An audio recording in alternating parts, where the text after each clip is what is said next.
Hello my friends and welcome back to the channel. Christmas is just around the corner and it can be a really difficult time to navigate if you're newly sober in particular, but at any stage of sobriety it can be quite difficult to get through safely and still sober at the end of. In this video I want to give you a few little tips, if you like, just to help you get through this period safely. And I also want to talk a little bit about consequences, because when we're in active addiction, we don't tend to think of the consequences of our actions. And for me, I know there were never any positive consequences from my drinking or drug use, only ever negative ones. I remember in rehab quite a long time ago, a very forthright counsellor saying to me, "Tim, the dildo of consequences very rarely arrives lubed." And I've never forgotten that. It's stuck with me and it's the absolute truth. So just before I go into the video, please take a moment to subscribe. And also, if my videos have helped you in any way at all and you'd like to give the channel a little support, click on the Ko-fi link in the description and just have a read to find out how you can do that. Thanks a lot. So Christmas for me, I was in the hotel and catering and nightclub industry all my working life.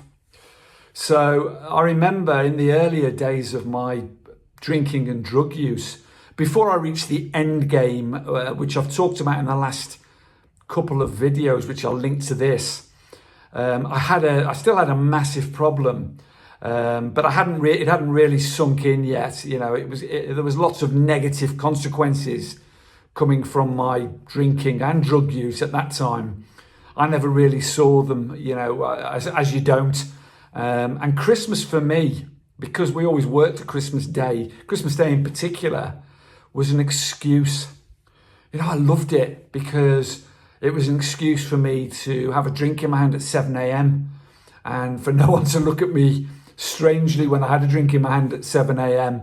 and I could just go through the day, coast through the day, you know. And it was the same on the run up to Christmas with all the parties and the, you know, people were celebrating, and it was just, you know, it covered up my drinking, if you like.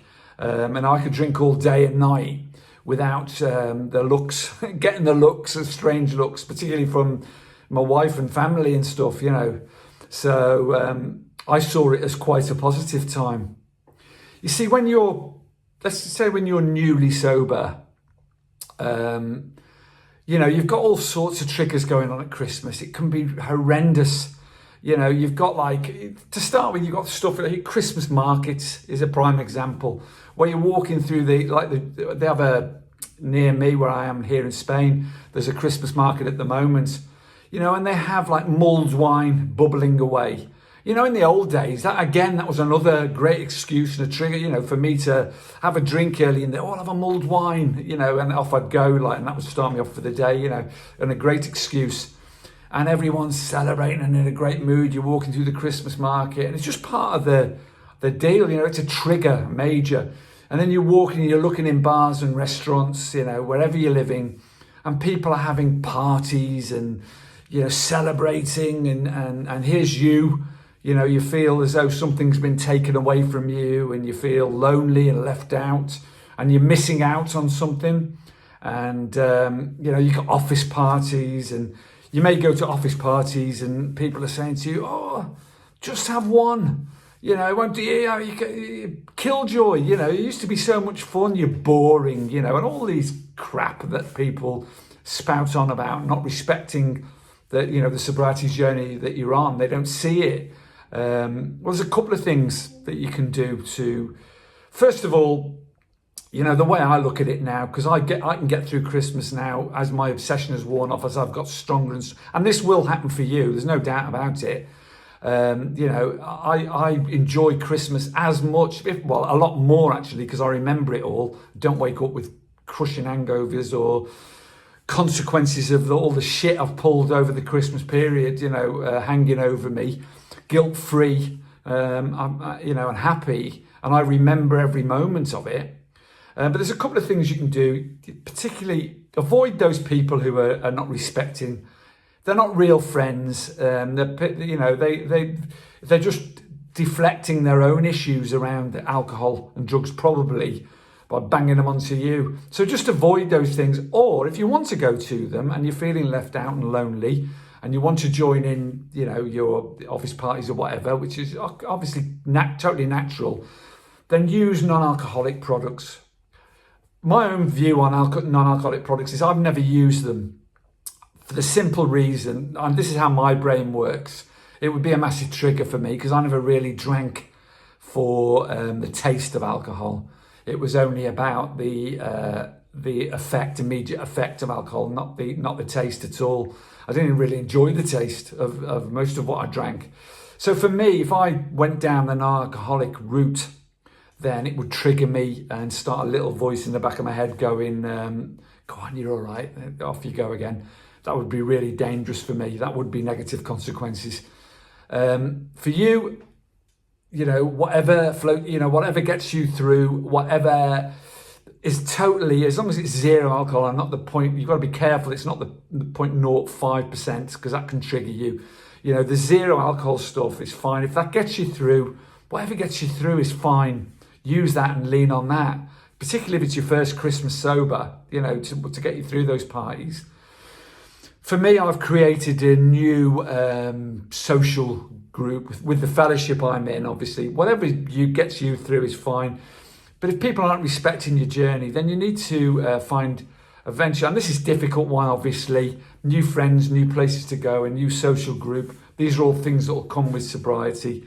But if you need to avoid those parties for your first Christmas, then you need to do that. Because number one is your sobriety at all costs. That's what you must be protecting.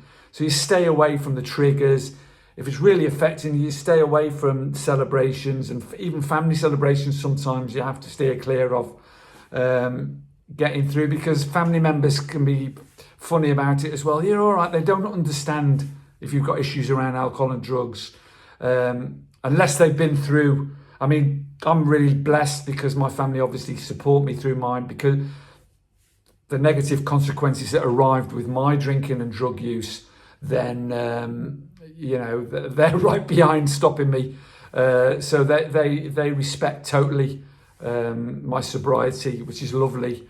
And the looks I get now from my kids and grandkids, I love and respect it, but trust and pride, rather than disappointment and anger and fear, which that's how they used to look. So it's really worth it, working hard on your sobriety over Christmas, avoiding those triggers, avoiding those people, places and things that are going to trigger you, and use whatever means you get. There are only two things that you really have control of, and that's your thoughts and your actions. Sometimes external things happen that affect your thoughts and your actions, and you've just got to be careful how you're responding sometimes to that. But basically, you have control of your thoughts and your actions. For every action, there is a consequence. Just remember that. And that can either be a positive consequence of the choice you make, of the action you take, or a negative one.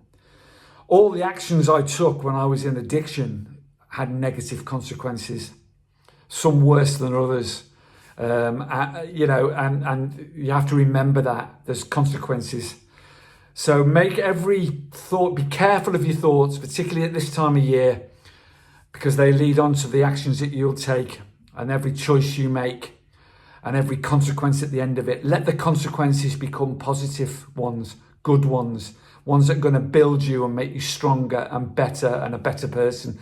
And your family will benefit and you will benefit. And it can be the first of many, many happy Christmases in the future. I hope that's been of some help, my friends. Please subscribe. Please click the Ko-fi link. Give the channel a little support. Much love to you all. Carpe diem. Merry Christmas. I'll probably be making more videos before Christmas, but Merry Christmas anyway. Much love. Stay strong. Bye-bye.